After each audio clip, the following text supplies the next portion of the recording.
People who have worked as forensic photographers, what picture you took traumatized you for a long time?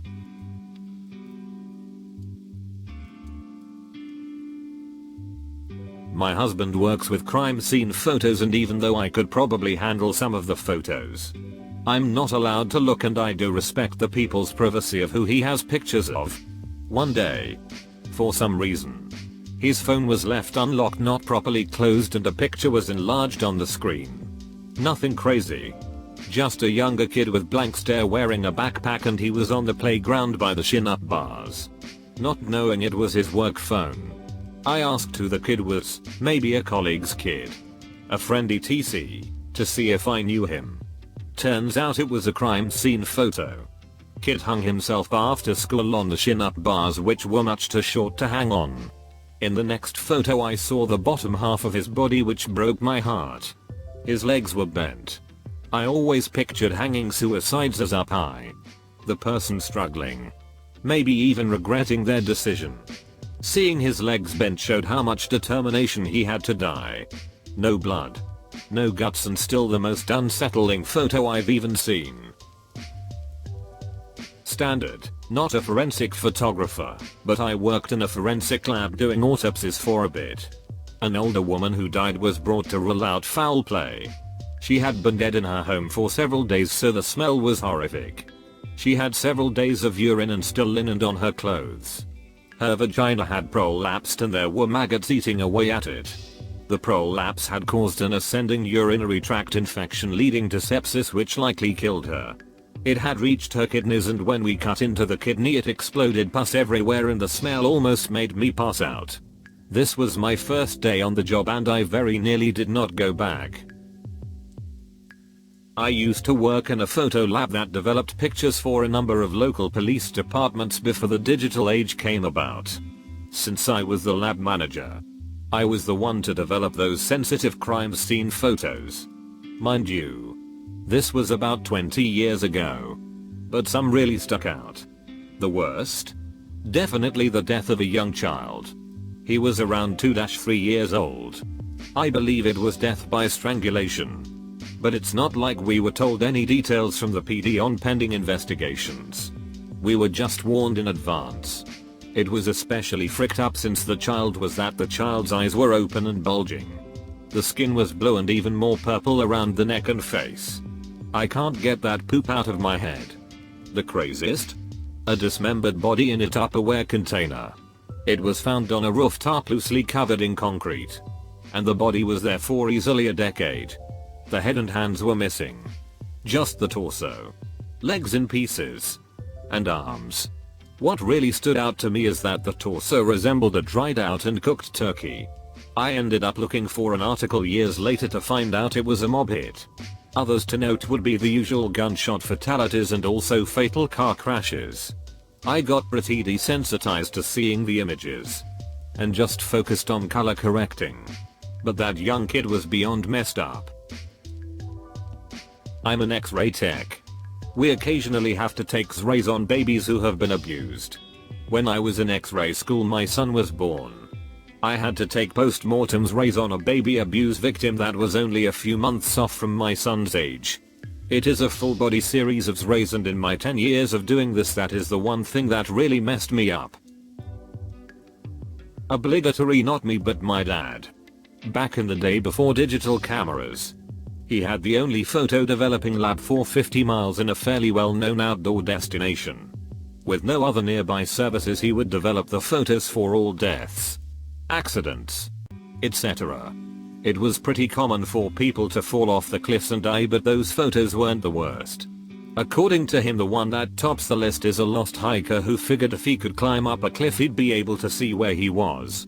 So guy starts climbing and gets surprisingly far, but eventually gets to a spot he has to chimney up. Basically 2 flat parallel walls, and you climb them with the friction you get pushing off the walls. Guy makes it almost out but then loses it. From the blood smears on the wall you could see how he used his hands to try to stop his fall almost the whole way down. In the pictures the hands were worn through to the bone. Definitely not the way I'd want to go. Classic, I'm not a photographer. But I'm a criminal defense attorney. so I look at a lot of crime scene and autopsy photos. The only one that really sticks with me is the first set of autopsy photos I saw. I got a folder with the court transcripts, filings, and documents for the case. There was an envelope clipped to the inside. I usually don't get multimedia evidence until a little later, so I figured it was a supplemental court document of some sort and popped the contents onto the desk. It was not. It was the medical examiner's photos of the victim. Lacerations all over their body. Bone deep in places. With an apparently large blade. What got burned into my mind for whatever reason was the subcutaneous fat. It wasn't at all like I expected fat to look, and for some reason that made it all the more disturbing. I was totally unprepared to see it, and I still curse whoever it was that didn't label B that envelope. Not a forensic photographer, but used to be friends of someone who was. Guy had come off a motorcycle at warp speed. Inverted. The gravel had ground his head off down to the shoulders. So the images were of a headless body at the end of a great long red smear on the roadway. I didn't personally take the photo, but my cousin did. He used to be a crime scene photographer. It was of a man in his 60s. His nephew had mental problems and snapped one day. The nephew stabbed the man over 50+ times in the face and chest area. The man was found in the woods by a road, and the body had been there for almost a week, so Mother Nature took a toll on the body. A coyote had gotten to the body and a leg was missing. The photos from where the body was found and from the apartment still haunt my memory sometimes. We don't have full-time photographers. But as a police officer evidence tech, the photo that sticks with me the most is a domestic violence suspect's hands. I took a photo of them just after he was arrested. They are handcuffed behind his back, showing his sagging pants and boxers, and the victim's blood covering his hands. He didn't have a scratch on him. He was active duty Navy and did some time for that. She lived.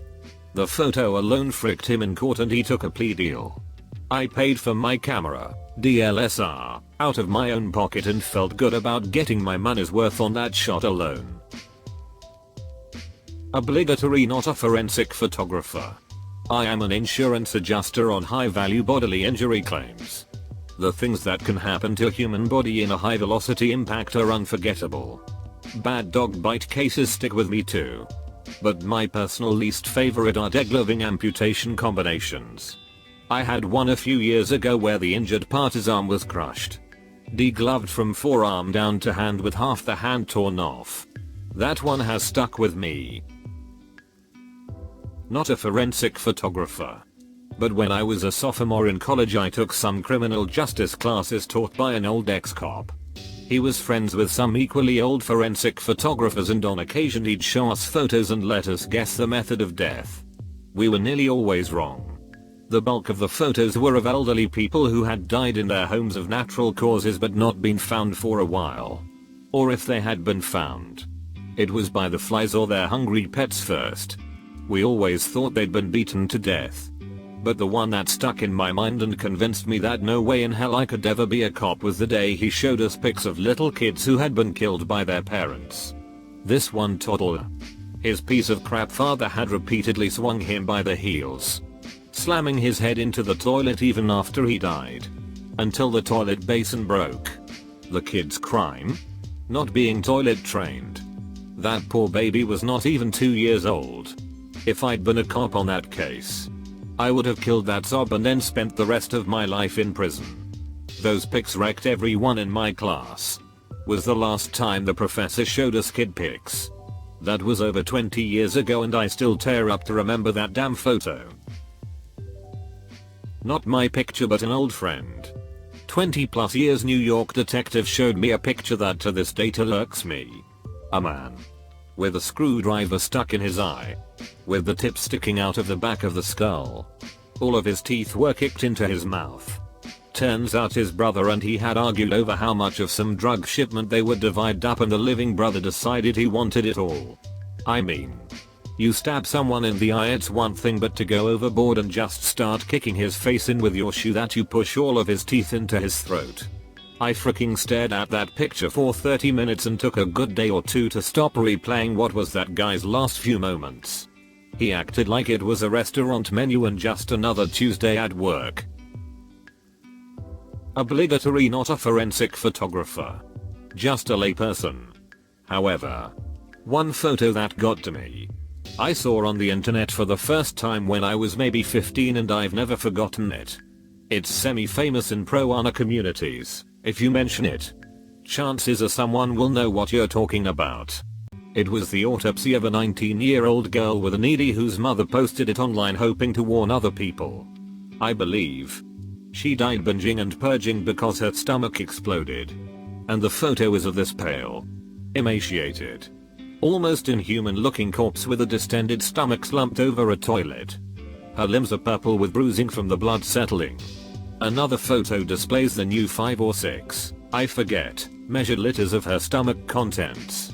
It just really struck something in me. It's one thing to tell a suicidal teenager this could kill you. You know, but it's entirely different to see the photo and know you could die like that. My mom wasn't a photographer, but she used to develop photos for the Portland Police Department back in the 90s. And the most disturbing set of photos she ever had to develop came from a crack house where police had found a dead child with burns, bruises, etc. all over his body.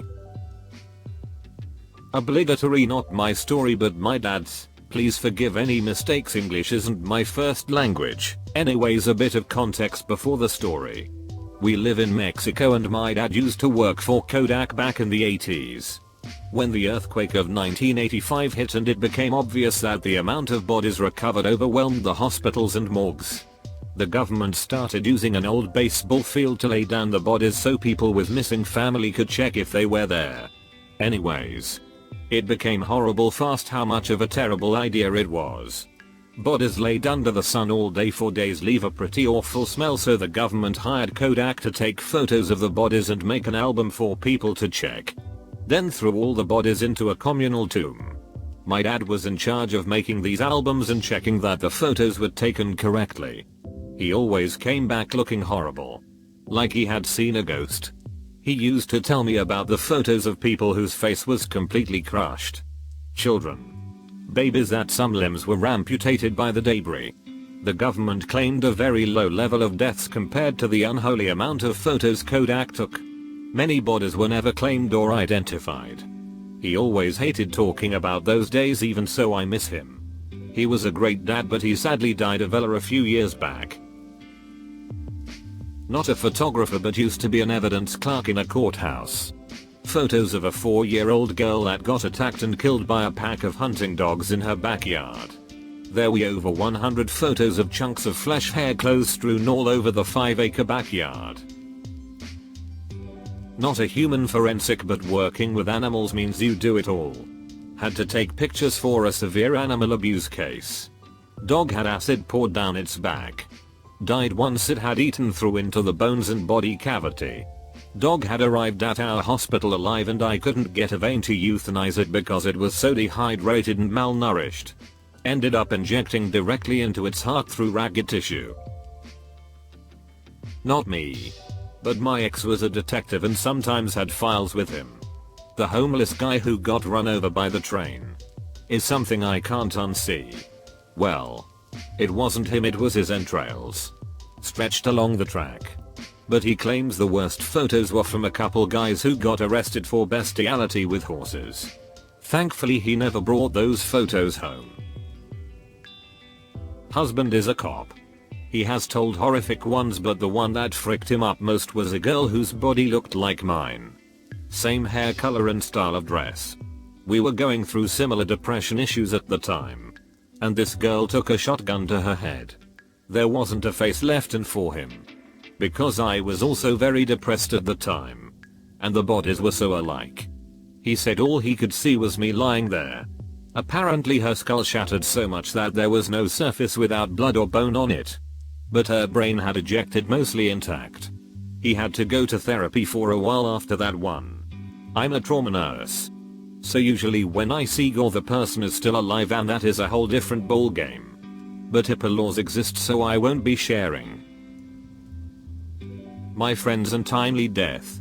He was killed in a freak, small but powerful, explosion. His skull was basically opened like a can opener in the process.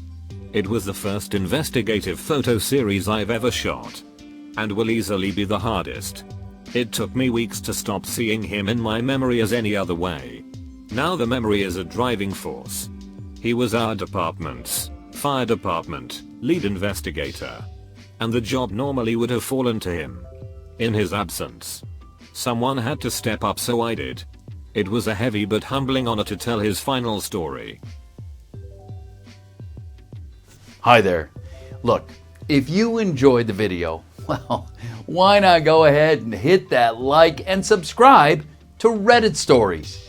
In fact, if you want to see even more responses to this thread, well then, take a look. There's the link in the description below. And remember, show some love to those authors while you're there. And I look forward to seeing you next time.